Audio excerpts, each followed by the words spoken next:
Hello everybody and welcome back. In this episode of Unraveling Autism, we'll be looking at how to teach children with autism to do chores. So why are chores so important?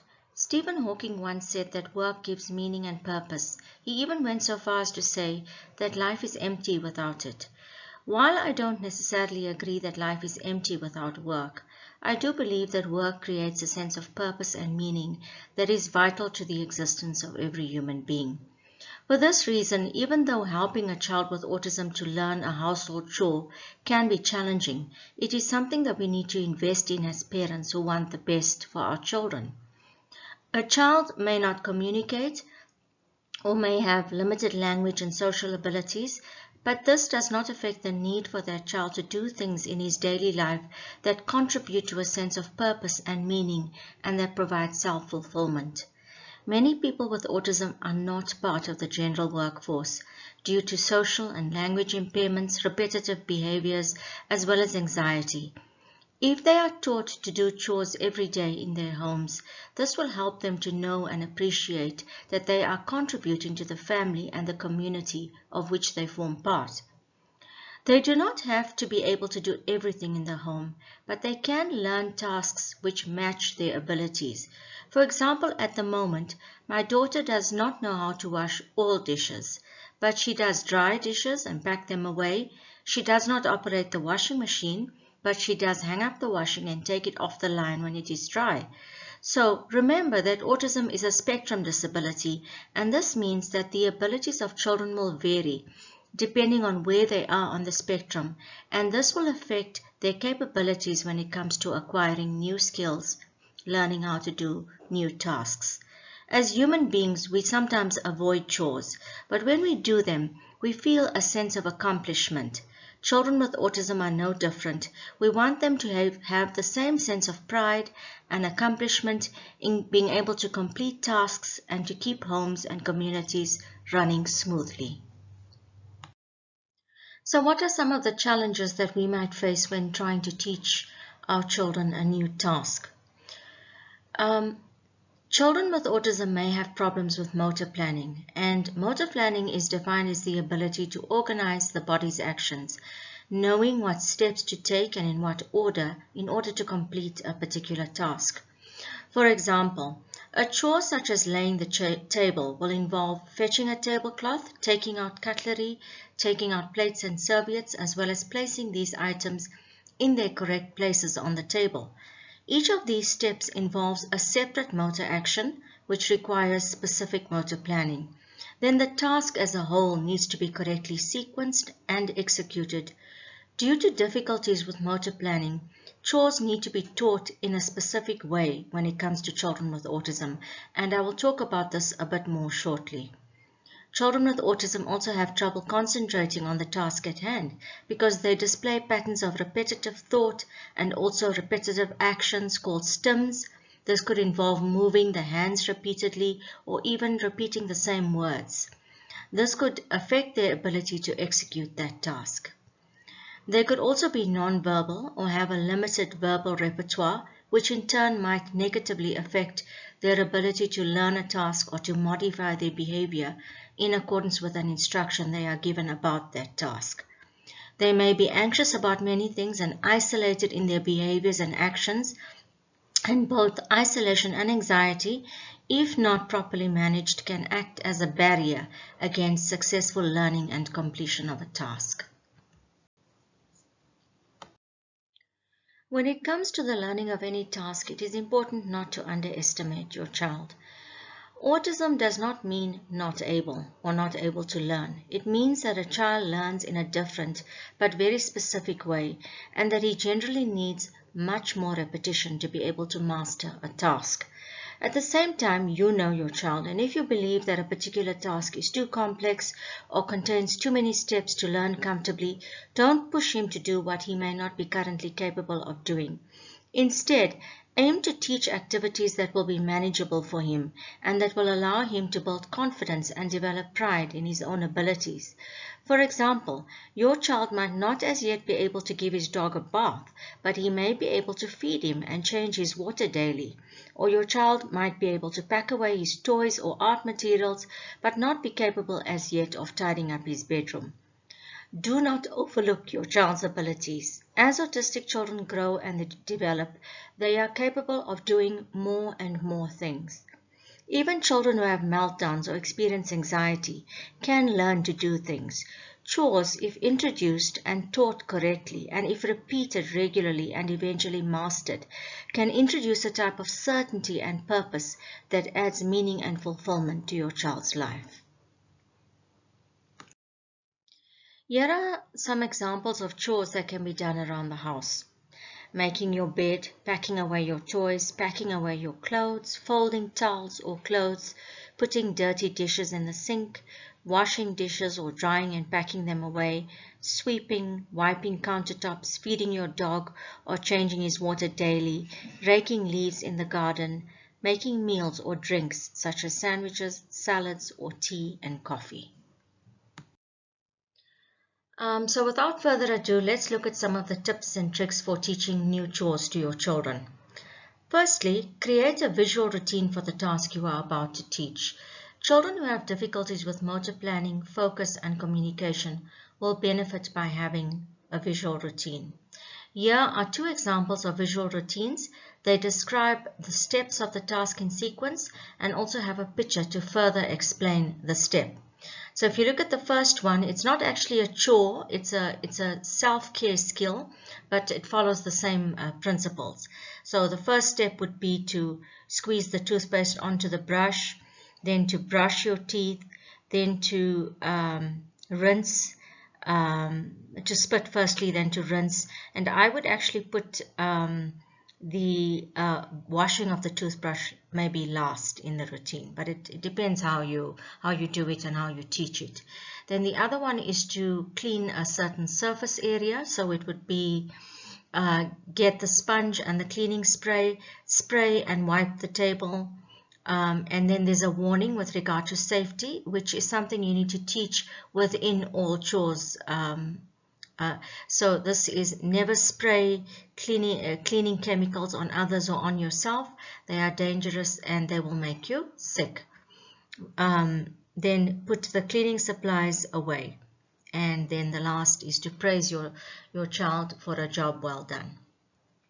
So a visual routine will also tend to help children who spend a lot of time in repetitive behaviors, thoughts and actions, because it will help them to focus and to concentrate upon the task at hand. Then take your child through each step and demonstrate the step physically. Remember, it is more about showing and using the visual routine than about speaking or explaining. It is an action that you are demonstrating rather than providing an explanation in words. Autistic children generally do not respond well to long verbal explanations. So, in practice, you will point to the step on the visual, read it out, and demonstrate it immediately. Once you have shown your child all the steps and given him, then you can give him the opportunity to do the whole task as you have done it by executing while using the routine for guidance as needed. If your child forgets or does not do a step, prompt him to do it. How you prompt will depend on your child's abilities. Some children may need a physical prompt where you actually place your hand over your child's hand gently and calmly prompt them through a step of the activity or more of the steps. Others may only need a gestural prompt where you point to a shelf, for instance, and where an item such as a cloth is kept for your child to pick up and use. You could also point to or show him the step on the visual routine that he has forgotten to do. Start with simple tasks. As your child masters them, move on to more complex tasks. For example, pack towels first, then move on to packing clothes. Hang up clothes first on the line, then later learn to operate the washing machine and to do a load. Make a sandwich first and then learn to operate the stove and to make scrambled eggs. Tasks will include teaching how to safely use an appliance or an object such as a stove or a knife. You should only teach your child a particular task if he will manage all the relevant rules of safety that relate to that task. And these rules of safety should also be included in your visual routine. Here's an example of a visual routine that has no words, no visual written instructions. And this is useful for children who do not know how to read or for whatever reason are not currently reading. The first is you are sleeping. The second is you get up. The third is you pull your sheet and set it correctly. Then you put the blanket on the bed, and then the pillow, and then the bed is made. Remember that your child may not necessarily do the task as neatly or as precisely as you would do it. However, as long as he performs the basic steps correctly and safely, that will suffice. So, for example, when making the bed, he may not pull the bed cover as flatly as you would like it, or you may observe that there are creases on the bed. This is not important as long as your child has made the bed by following the steps on the routine and has done so to the best of his ability. However, if the pillows are on the floor when he is done, then you would need to prompt him to pick them up and place them on the bed, as putting the pillows onto the bed is probably one of the steps in the bed making routine. Do one task at a time and repeat it daily. Don't expect your child to do the task immediately or to do it correctly at the first or second day of presenting the task. Simply demonstrate by using the visual routine on the following day and then invite him to try again. Repeat the process daily. Your child may need lots of time and an opportunity each day to practice the new skill. Be patient, remain calm. If you become angry, this will provoke anxiety, frustration, and stress in your child and could lead to failure. Don't badger or harass your child. Don't force him to do the activity repeatedly.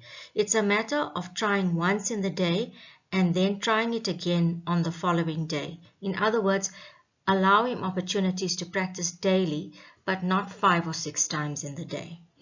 Don't argue or insist. Treat your child kindly and with encouragement throughout the process. Give lots of praise and encouragement for any attempts that he makes, and remain positive and upbeat throughout the process. Don't undo your child's work and redo it for him in the way that you would want it to be done. Doing this will diminish his confidence. Don't be a perfectionist. This is not about you, it is about your child doing the task in the way that he can or is capable of. Don't become discouraged and don't give up. Keep trying as long as you know, based on what your child already does, that he is capable of learning the task. For instance, a child who pours his own juice and puts the bottle back in the fridge is probably also capable of making his own basic sandwich, as long as all the items such as bread, butter, and cheese slices are accessible to him. Now let's look at some of the tools and resources that you can use to help your child to learn chores. Firstly, use your child's daily routine. So if you have a routine, or if you don't have one, then you would need to create one. Or for the one that you already have, amend the routine to make place for a chore. You must also be available at the relevant time to teach it or to supervise until such time as your child masters the task and can do it independently. Here, for example, is a daily schedule which includes things like brushing teeth, having lunch, nap time, dinner, and so forth.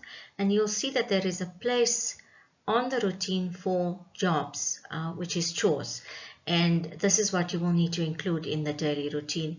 And you could, this doesn't specifically say what chores, but you could actually specify here what the chore is that your child will be doing. So in addition to creating, to having a visual routine which includes reference to chores, you could also have a visual routine for the chore itself, which you will be teaching. In this case, here's an example of making a grilled cheese sandwich. Get 2 slices of bread, put butter on the bread, put a slice of cheese on the bread, cover the sandwich with the other slice, put the bread in a pan and grill it, eat and enjoy. If you would like, you could also have a reward system for chores, and in order to do this, you could use a reward chart, which includes place for stars and even a monetary reward.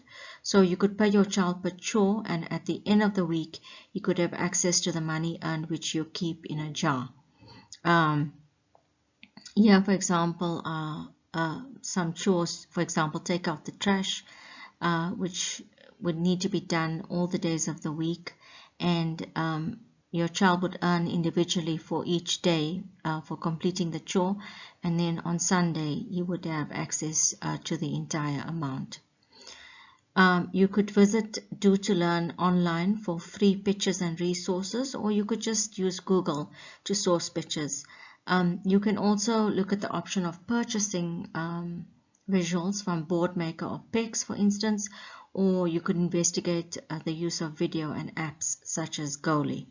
Online videos are also a way to teach your child chores, but then you will have to bear in mind that the video is not tailored to your child's needs, nor would it contain necessarily all the steps that you would want to show your child. So you would have to be selective when using videos to teach a chore to your child. So here's a list of chores that my daughter, who is autistic, manages currently. She is a young adult, and I have taught some of these chores using visuals and others simply by demonstrating and repetition. Changing the dog's water daily, brushing dog's fur, hanging up washing, taking washing off the line, drying and packing away dishes, folding towels, making scrambled eggs, fruit and yogurt, tea and coffee, salad, toast, sweeping floors, washing some dishes such as plates, cutlery and cups, general tidying of lounge and bedrooms, making her own bed, assisting with shopping such as getting items and putting them into the trolley and pushing the trolley. And so this year I will be showing her how to tidy the kitchen and take responsibility for all washing of dishes. Then also teaching her how to cook some more basic meals such as fried sausages and fried rice. And also I will try and teach her how to help with bathing of our dogs. Thank you for listening, and I hope you are inspired to help your child become more self-sufficient and helpful at home by teaching appropriate chores. My next video will be about hobbies and how they can add value to the lives of children with autism.